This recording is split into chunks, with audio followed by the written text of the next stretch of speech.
Well, hey there and welcome to The Beacon. We are continuing on this video our series called Believe, and we are speaking a little bit about the Bible. We have spoken about how God revealed Himself to us, and in the last video we spoke a little of what is the focus of the Scriptures, what is the main point, the central point of the Bible. And today, as you may have seen, we're gonna look at who is the author of the Bible. As I mentioned before, the Bible was written by 40 people, 40 different people. And my question is it that we are reading 40 different views or 40 different opinions about the same matter?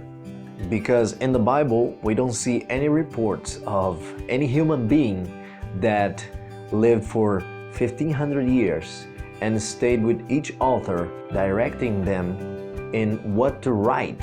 So my question to you is, who do you think is the author of the Bible? So answer this right now or maybe at the end of the video, but that is the question we raise: who is the author of the Bible? And that we're gonna answer right now.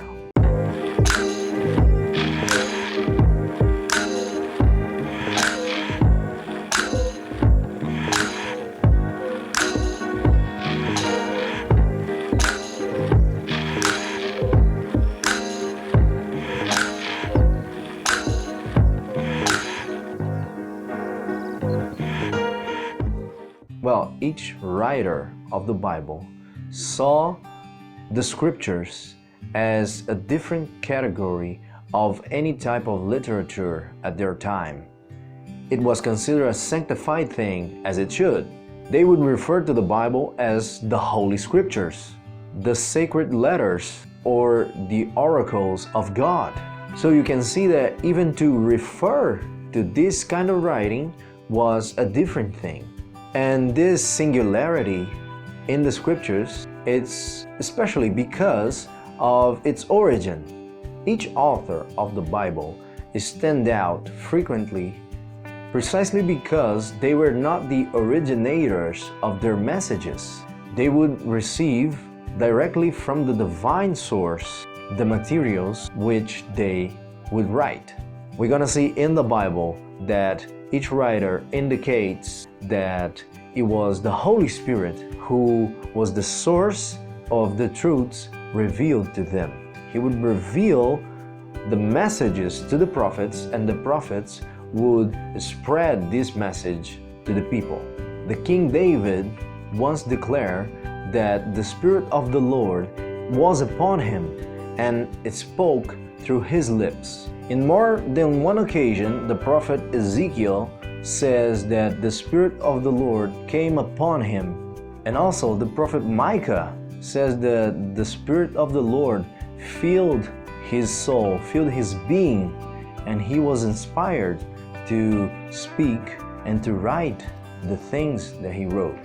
So we see that the authors themselves claim that the Spirit was upon them by the time they received the messages of God, by the time they should speak something to the people.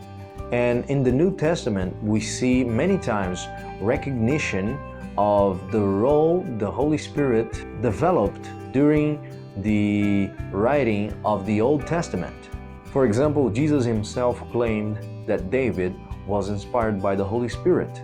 And in the book of Acts, we see the Apostle Paul saying that the prophet Isaiah was used by the Spirit, and the Spirit spoke through the prophet. Peter also stated the fact that the Holy Spirit doesn't select people. He speaks through the prophets, through those who are willing to receive His message, to those who are eager to hear His message. So, in the New Testament, we find confirmation that the authors of the Old Testament were inspired by the Holy Spirit, but also we find recognition by these writers that their own message was inspired by the Holy Spirit. Paul refers to the Spirit as the source of the revelation he received. John begins his report by saying that he found himself in the Spirit.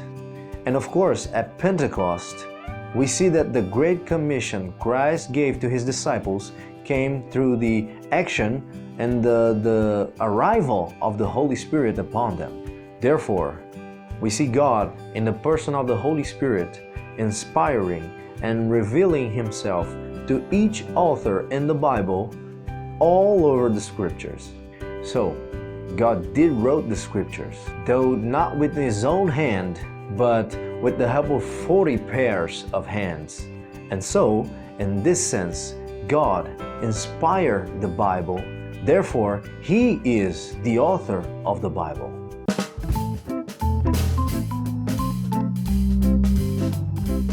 Hey, once again, thanks for watching the video, and leave the thumbs up, share this with your friends, and leave comments and suggestions for more content and another videos here. And I hope to see you in the next video.